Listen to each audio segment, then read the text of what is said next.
And joining us now with reaction, author of the book, The Rise of ISIS. He's also the chief counsel for the American Center of Law and Justice, Jay Sekulow. Also, pollster Frank Luntz.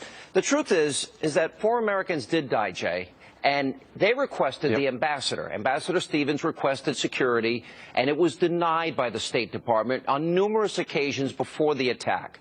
The stand-down order was given during the attack, and then a big manufactured lie was given after the attack. So there was legitimate reason from the get-go, but even with that said, the Republican leadership resisted until when? May of 2014.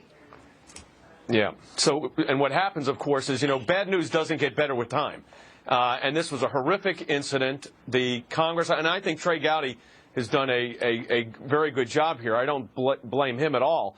But the lack of time, whenever you've got a case, and there's now a 2-year gap or 3-year gap between the incident when you're actually having hearings that actually count, things happen. And, of course, what happened here was basically the non-release of the emails, the missing emails, the difficulty of the committee getting the data. So this lack of time between the very beginning of when this inquiry should have started, right when it happened, and now in 2015, nothing positive is developed there. And I think Trey Gowdy's going to do a good job of putting it back together.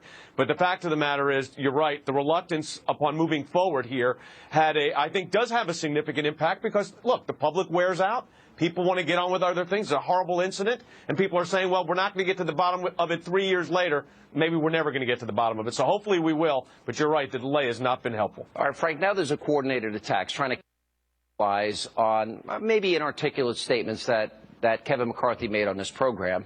I knew what he meant, but it wasn't taken that way. They're trying to run with this. They've got their talking points out. They try, this proves it's political. It had nothing to do with anything else. What do you think of the ad? Does that go anywhere? You're great at analyzing them. Well, I'm watching this, and this is a 20-year pattern of the Clintons, that you go and you try to destroy anyone who might challenge you. And I'm hoping that House Republicans are paying attention, because Hillary Clinton does not want Kevin McCarthy to be Speaker. He's got a better hold. He's got a better leadership skills than any of the other people in that campaign. And he knows how to move Congress forward. And the idea that he might be Speaker, I'm not surprised that Hillary Clinton came after him because she's afraid. She's afraid of the facts. She's afraid of the truth. And she's afraid of an effective Congress that could hold her accountable. Isn't there a bigger issue here, and that is our first national ad, and it really wasn't a national buy. She's only spending $100,000, which is very small in terms of an ad buy. Yeah. The fact that she's on the defensive, the fact that she's playing, I'm the victim. She's always the victim in every circumstance. There's always some vast intergalactic right-wing conspiracy that is out to get her. So I don't think that's a very effective ad for any campaign. Add to that the email server and the FBI looking into it. That has nothing to do really with Republicans. Those are her mistakes. Well, it's very simple here. The public has the right to the truth. Congress has a responsibility to get at the truth, and Hillary Clinton has to tell the truth, and she hasn't up to now. And that's why you see her numbers. I don't want to make this a political issue, but, Sean, you've asked a political question. The reason why she has fallen so much is because she doesn't tell the truth. And Majority Leader McCarthy has held her accountable, and that does have an impact both on what happens on Capitol Hill and what the American people see. Jay, we've got a lot of legal issues involving the email server. Yep. I think the biggest problem she has, we had Ed Klein on the show last night. He is reporting that people close to Hillary are recommending that she get a criminal defense attorney. Do you think it's going to get that far? I'm surprised she doesn't have one now, because I think whoever's giving her that advice is absolutely correct. Look, you've got an FBI investigation that Jim Comey's taking seriously as the FBI director. There are very serious allegations of what has happened here. We know what's happened. I mean, look at the information that we know. You can imagine what the FBI knows a lot more than we know.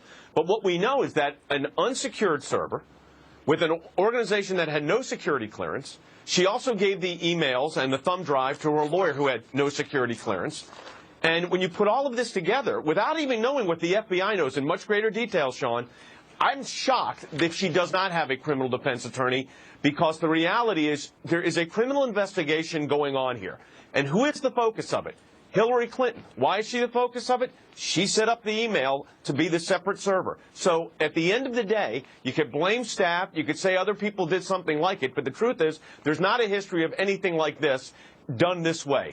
And she did this, she's going to be held accountable. Now, whether that becomes a criminal charge ultimately will rest with the Attorney General of the United States. What and then the about Obama administration has to make a decision. Well, go back to the emails. What about this development today that this Platte River employee company, the one that the server with the in the closet, et cetera, the idea that they were contacted to maintain her secret email server, they became concerned about being roped into a cover-up when they were asked to reduce the amount of data that they were holding after a congressional request for that data. And notes were sent out saying, wait a minute, this may not be a good idea. Because if I was Platte River's lawyer, I would tell them the same thing. Don't start erasing data. Start changing things. Don't start covering up, because often the cover-up is the crime. And in the situation where that they find themselves in, whether they violate the law or not is not so much whether they had the server. That wasn't their response. They had a client. They took the client's business. But then if you're asked to do something while there's an ongoing criminal investigation or an ongoing congressional oversight, and you start tampering with evidence, you end up looking at an obstruction of justice charge, and that becomes a whole different story. So I can understand exactly why their lawyers at Platte River said, hey, don't do that. Guys, don't start messing with the documents you're holding. We've got to find, there's ongoing investigations. Subpoenas have probably been issued. You got to be careful. The lawyers gave them good advice. All right, guys, good to see you both. Appreciate it. Coming up.